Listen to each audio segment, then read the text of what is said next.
रूपा और लीला की शादी को अब 3 वर्ष हो चुके थे। अब रूपा आलसी भी नहीं रहा। वो रोज खेत जाता और मेहनत करता। लीला बहुत खुश थी क्योंकि अब उनका जीवन संपन्न था। रूपा और लीला की खुशियां दुगुनी हो गईं जब उन्हें जुड़वा बेटे हुए। दोनों थारे जैसे दिखे। आखिर हमारे बेटे हैं। तूने कोई नाम सोचा है दोनों के लिए? मैंने सिर्फ एक के लिए ही नाम सोचा था। क्या? अर्पण। बहुत अच्छा नाम है। और दूसरे का नाम होगा दर्पण। वाह, अर्पण और दर्पण। इस बात को अब 11 वर्ष हो चुके थे और अब अर्पण और दर्पण काफी बड़े हो चुके थे। माँ, भूख लगी है, आ रही हूँ। लीला खाने की थाली लेके आई। पहले मुझे खाना दो। नहीं, मुझे। मैंने कहा ना मुझे। नहीं, मुझे दीजिए। मैं तुम दोनों को खाना ना दे रही। जब देखो दोनों लड़ते रहते हो। जुड़वा भाई हो या दुश्मन। पर माँ, पहले मैंने खाना मांगा ना। खाना कोई भी मांगे, मैं दोनों के लिए ही लाऊंगी ना। तो उसमें पहले मैं क्यों? तुम दोनों एक भी दिन चैन से नहीं रह सकते हो क्या बिना लड़े? ये लो, खाओ दोनों। और आज अगर तुम फिर झगड़े तो दोनों को खाना ना मिलेगा, समझे? माँ की डांट सुन दोनों चुपचाप खाना खाते हैं। अब लीला रूपा के लिए खाना लेके खेत आई। क्या हुआ? थारा मुंह क्यों फूला हुआ है? जैसे तन्ने कुछ पता ही ना है। वही अर्पण दर्पण। आज क्या किया छोरों ने? दोनों फिर से खाने के लिए झगड़ रहे थे। ये बोले कि पहले मन्ने दो और वो बोले पहले मन्ने। समझ नहीं आ रहा क्या होगा इन दोनों छोरों का। कोई नहीं, अभी दोनों बच्चे हैं, जल्दी समझ जाएंगे। समझ जाए तो अच्छा है। कल से उन दोनों को खेत भेज दो, या मेरी मदद भी हो जाएगी और दोनों दिन भर साथ काम करेंगे तो दोनों झगड़ा नहीं करेंगे। हाँ? ये अच्छी तरकीब है। और अगले दिन रूपा रोज की तरह खेत के लिए निकल गया। बेटा अर्पण, बेटा दर्पण। हाँ माँ, बोलिए माँ। आज से तुम दोनों बाबा के खेत में जाओगे और उनकी मदद करोगे। लेकिन माँ, अभी तो मेरी खेलने कूदने की उम्र है। थोड़ा काम कर लोगे तो कुछ घिस नहीं जाओगे और बाकी का वक्त खेल कूद करते रहना। और सुनो, इसके बाद कोई बहस नहीं होगी। दोनों आज से बाबा की मदद करने खेत में जाओगे। अर्पण दर्पण ने चुपचाप अपना खाना खत्म किया और खेत की ओर निकल पड़े। दोनों खेत पहुंचे। तो आ गए हमारे राज दुलारे हैं? बाबा, क्या करना है हमको? आज हमें बैल के पैरों में नाल ठोकनी है। लेकिन क्यों? नाल बैलों के जूतों की तरह होती है, जिससे वो खेत में अच्छे से चल सके।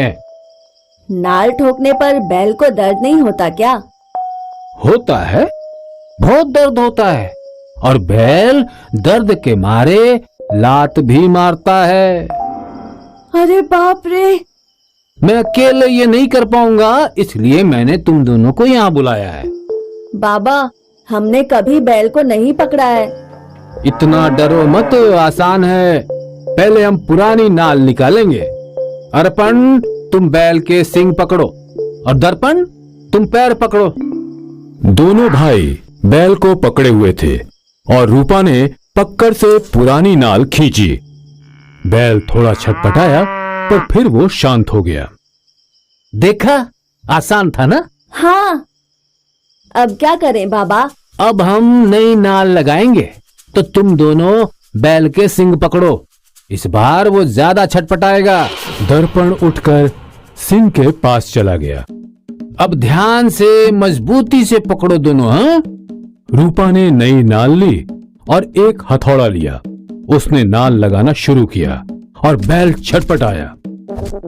दर्पण, मजबूती से पकड़।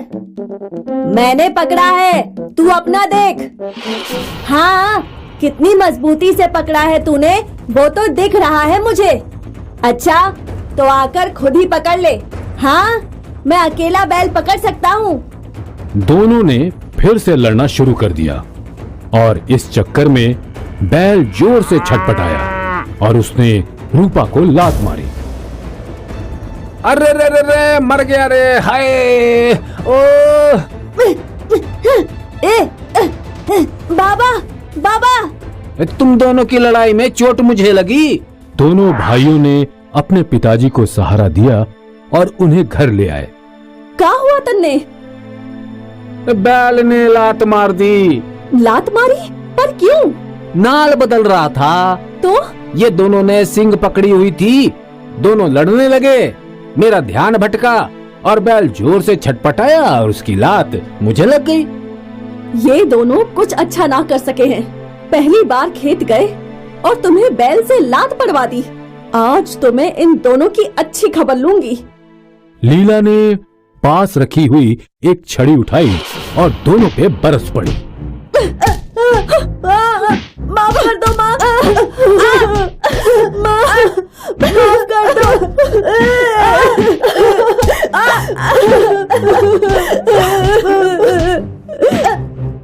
आज ना माफ करूं मैं तन्ने। जब देखो लड़ते रहते हैं। तुम्हारी वजह से आज इन्हें बैल की लात पड़ी। तुम दोनों को तो सजा मिलनी ही चाहिए। ओए बस कर, कितना मारेगी? तुम दोनों भीतर जाओ। दोनों भीतर के कमरे में चले गए।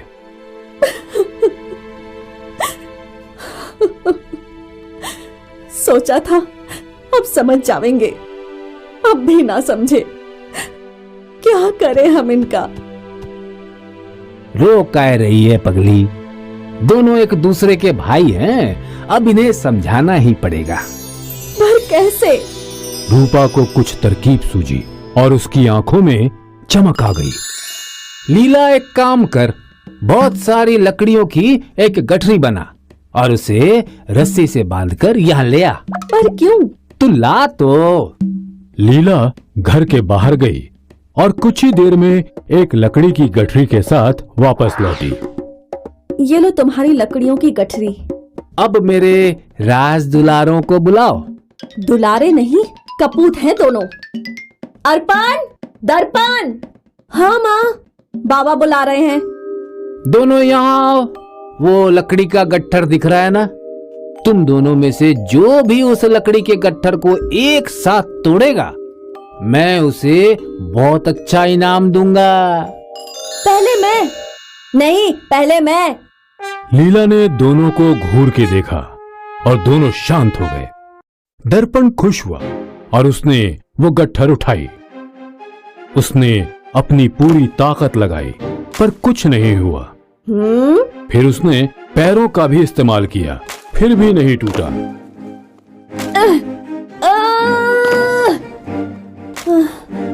नहीं टूट रहा बाबा, ये बहुत सख्त है। अब अर्पण आगे आया गट्ठर तोड़ने। उसने अपनी पूरी ताकत लगाई। उसने घुटने से तोड़ने की कोशिश की।